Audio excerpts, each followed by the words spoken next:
Bonjour à tous, soyez les bienvenus à Saint-Pourçain-sur-Bèbre, soyez les bienvenus dans l'Allier, soyez les bienvenus aux Zoo Academy. Chaque semaine, notre équipe suit 3 groupes de 5 à 6 enfants de 8 à 14 ans. Ces jeunes ont choisi de passer leur temps libre à s'initier à différents métiers que l'on retrouve essentiellement dans les parcs zoologiques.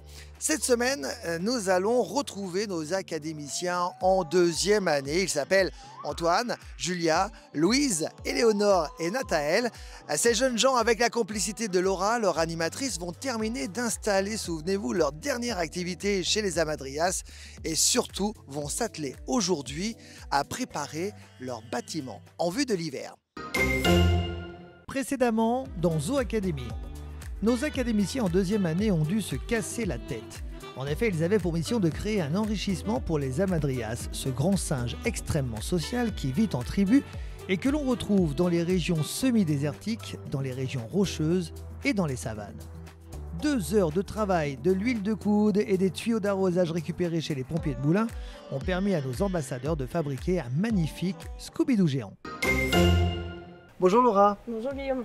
Merci de nous accueillir une nouvelle fois. Je voudrais juste te poser une question. Nos académiciens cette semaine sont ravis. Ils vont aller quelque peu à la rencontre des Amadrias. Est-ce que tu peux développer l'activité du jour? Alors l'idée aujourd'hui, c'est déjà dans un premier temps de préparer le bâtiment pour l'hiver et ensuite de poser le Scooby-Doo qu'ils ont préparé à la séance précédente. Et puis on finira sur un petit goûter.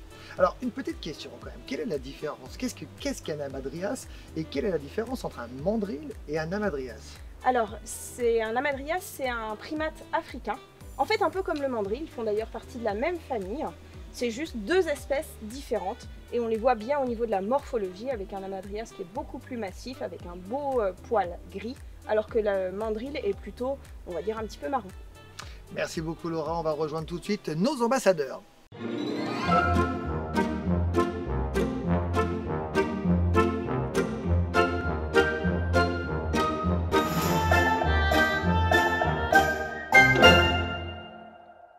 Nos ambassadeurs ont donc rendez-vous aujourd'hui dans le bâtiment des Amadrias afin de le préparer pour l'hiver. Et il est grand temps de le faire vu la fraîcheur qui commence à s'installer et ce malgré les rayons du soleil qui pointent sur le pal ce matin-là. Mais comment va se faire cette préparation? Alors du coup, aujourd'hui, vous vous rappelez, la dernière fois, on a fait un petit enrichissement pour les Amadrias, donc les Scooby-Doo. Donc aujourd'hui, le but, c'est de préparer un peu l'hiver pour les Amadrias. Donc on va leur mettre en place les Scooby-Doo et on va mettre en place autre chose qu'ils vont utiliser pendant l'hiver. Est-ce que vous vous rappelez ce qu'on met dans les bâtiments l'hiver pour pas que les animaux ils soient sur le sol en béton? Des écorces. Voilà, on met des écorces. Donc là, c'est ce qu'on va aller faire. On va aller au bâtiment pour préparer les loges pour l'hiver. Donc l'objectif de la séance, c'est vraiment de montrer comment on prépare les bâtiments pour l'hiver, puisqu'en fait, entre l'été et l'hiver, les individus vont passer plus de temps dans les bâtiments. Donc c'est quand même plus agréable d'avoir de l'écorce au fond que des sols en béton. Donc c'est ce qu'on va faire aujourd'hui, c'est de préparer le bâtiment des Amadrias pour l'hiver.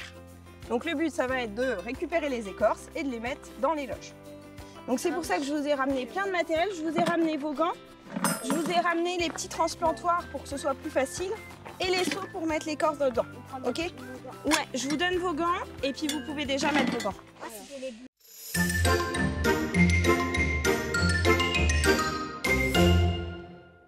Aujourd'hui, Laura nous a proposé de préparer les loges des Amadrias pour l'hiver. Et donc, quand on est arrivé devant le bâtiment, on avait une grosse benne remplie d'écorce et avec des seaux et des pelles. Nous avons rempli les seaux et nous avons fait des allers-retours pour aller poser les écorces dans le bâtiment. Eh ben vas-y, tu peux y aller et puis tu peux la vider directement dans la loge. Eh ben allez, vous pouvez aller vider. Allez, hop. Et puis après on pourra faire pareil. Allez. Alors, oui, on commence par le fond, c'est très bien, super. Allez, et là il faut une bonne épaisseur, hein, donc vous pouvez y aller. Allez, vas-y, tout d'un coup. Ouais, c'est bien, Éléonore. Merci. Moi, je crois qu'il est plat. Puis tu peux vider ton seau.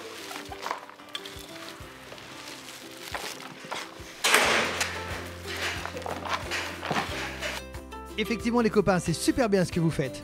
Bah, Laura, qu'est-ce que tu fais? Tu triches?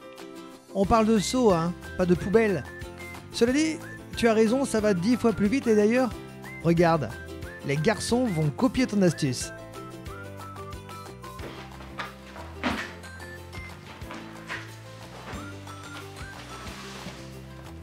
On voit que c'est chargé. Merci de laisser de la place.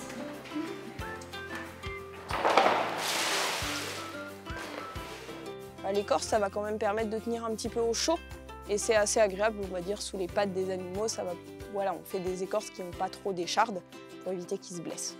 Mais bon, le sable, par exemple, ce ne serait pas très indiqué, en tout cas pour ces espèces-là. Autant le sable, on va l'utiliser chez les éléphants, autant chez les primates, on va privilégier plutôt l'écorce, tout comme chez les carnivores. Ouais, ben regarde, Louise, elle arrive avec le seau.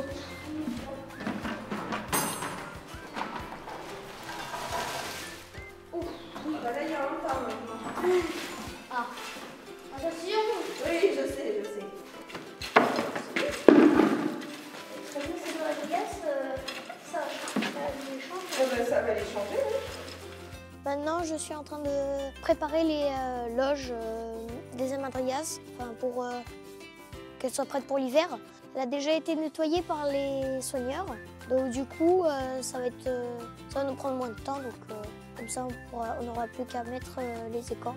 Si au parc zoologique Le Pal, l'amadrias profite durant l'hiver d'un moelleux lit d'écorce, ce n'est pas le cas dans son pays d'origine où il vit en groupe dans des régions semi-désertiques et où il dort dans les arbres ou parmi les rochers. Maintenant, on va mettre en place les enrichissements, donc les Scooby-Doo qui ont été créés la fois précédente par le groupe. Et ben, on va les mettre en place dans les loges. Donc il y en a un que Louise a décidé d'accrocher tout au plafond. Pas forcément l'endroit le plus évident à accrocher, mais elle a réussi. Et puis le deuxième, on l'accroche un petit peu plus bas. Ça leur permet d'avoir 2 endroits de nourrissage un petit peu nouveaux qui vont leur permettre de réfléchir un petit peu et de chercher leur nourriture différemment. Alors du coup là on va installer les gros Scooby-Doo qu'on a fait la dernière fois. Donc vous avez tout le bâtiment, vous n'êtes pas obligé de rester que dans cette loge là, vous avez le droit d'en installer un dans celle-là et un dans l'autre par exemple. Il faut les accrocher avec les mousquetons, donc il faut mettre le mousqueton dans le bon sens. Le mousqueton il doit rester dans ce sens-là, d'accord? Et là vous l'accrochez plutôt sur une grille si possible. Donc un truc grillagé comme ça. Ah non, on peut pas le mettre tout là-haut parce que Louise, tu vas aller le mettre comment tout là-haut? Tu vas monter là. Il y a des mini-échelles. Alors, on peut essayer d'aller en monter un tout là-haut, mais un seul. Et le petit, pas le gros. Parce que le gros, il est trop lourd. Tu veux essayer? Eh ben, on va essayer. Attendez. Je me mets en dessous. Parce que si je vais monter. Alors, tu vas monter de l'autre côté plutôt. Voilà. Voilà, tu montes par les échelles. Vas-y. Elle fait de l'escalade d'échelle. Vas-y. Maintenant, Éléonore, tu vas lui tendre. Et tu vas tenir à une main le Et maintenant, il va falloir aller l'accrocher tout là-haut. Et c'est pas le moment de faire des tractions. Alors, j'ai eu l'idée d'accrocher le Scooby-Doo dans la loge en haut. C'était pas facile. Non, elle va pas tomber. Regarde le pont de singe. Eh ben regarde, parfait Louise. Hop, ne finis pas sur le pont de singe. Vas-y, redescends doucement. Parfait. Alors le premier il est accroché. Bah très bien. Bon, par contre, pour le côté pratique pour les soigneurs, pour aller mettre la nourriture là-haut, je sais pas si c'est le plus pratique. Ils ont juste à monter. Ouais. Bah c'est pas grave, ça occupera les amadrias et puis les soigneurs. Ok.